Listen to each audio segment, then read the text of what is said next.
third movie night extravaganza Oscar month episode, it's finally time to talk about Jon M. Chu's Crazy Rich Munchkins. No, that's not right. Wicked Part 1. Wicked, of course, is a film adaptation of a Broadway musical adapted from a Gregory Maguire novel, which is a retelling of parts of L. Frank Baum's Wizard of Oz. Fine. Let's get this over with. No, I am not seasick. No, I did not eat grass as a child. And yes, I've always been green. It's not easy being green. The Broadway musical came out in 2003 and is honestly pretty subversive for the fact that it came out during the George W. Bush administration and tells the true story of the Wicked Witch of the West, Elphaba, from her perspective, assuming that we've been sold a big lie, and that perhaps the image of her as simply the Wicked Witch is Ozian propaganda. One person's Wicked Witch is another person's freedom fighter and all that. Could the Wicked Witch of the West, a perpetual outsider scorned by everyone she meets, just be Oz's easiest scapegoat? That's why you need all of this. And you need spies and animals in cages and an enemy. You have no real power. Exactly.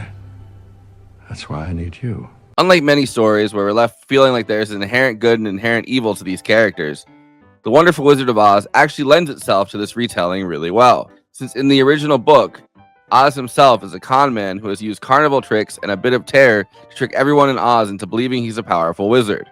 Wicked only really pushes it a bit further, making Oz an outright fascist. And who knows, in 1900, when skepticism about this new American system at home reigned supreme, and L. Frank Baum was quick to jump on metaphors about the Wizard of Oz being a fable about the gold standard and the power of populism, it was still a few decades from the global rise of fascism and a different type of tyrant, the Mussolini and Hitler variety, permanently lodging in the mind of Americans for generations.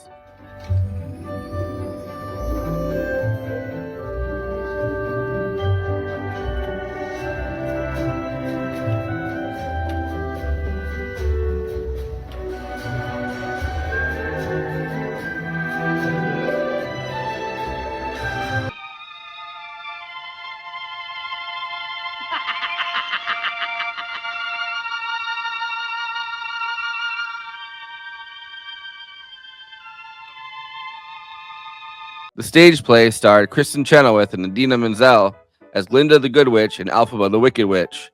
The film adaptation stars Ariana Grande, doing a pretty pitch-perfect Kristen Chenoweth impression, I would say, and Cynthia Erivo as Elphaba, bringing her own incredible charisma to the role.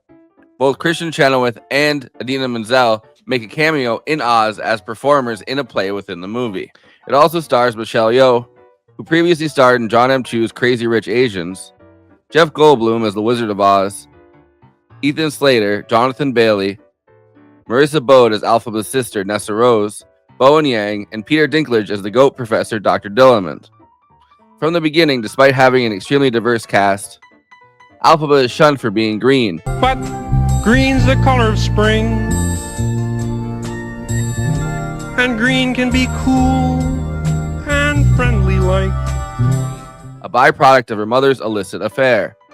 Even though her father is governor of Munchkinland, he blames her for her sister's inability to walk and the bad luck that's plagued the family.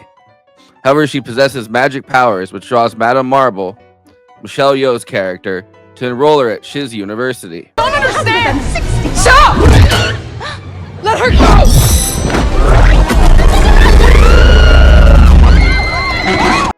where she's put into a room with Glinda, who desperately wants to be a witch, and is as popular as she is unpopular and scorned. Elphaba's life is full of temporary acceptance and then deep distrust and hatred. We just want to tell you we're all on your side. But Oz seems to be full of distrust and hatred as the citizens of Oz are turning on the animals who lived in their midst. The deeply heartbreaking message Oz gives to Elphaba in the Emerald City, the best way to bring folks together is to give them a really good enemy, hit so hard in this era of Trump 2.0. As do moments that actually manage to express the ways that performative liberalism does nothing to stop fascism, including a moment where Glinda tries to impress a boy by, quote, taking a stand by shortening her name to Glinda in solidarity with the oppressed animals. It's the black square to stop racism, and Ariana Grande plays the moment perfectly. Wicked Part 1 cost $150 million, but brought back $726 million, the most of any Broadway adaptation thus far, and is up for 10 Oscars. Best Picture, Best Actress, Best Supporting Actress, Best Original Score, Best Costume Design, Best Visual Effects, Best Hair and Makeup, Best Film Editing, and Best Sound. Think of your future, dearie. Stay back. Elfie, listen to them. Please.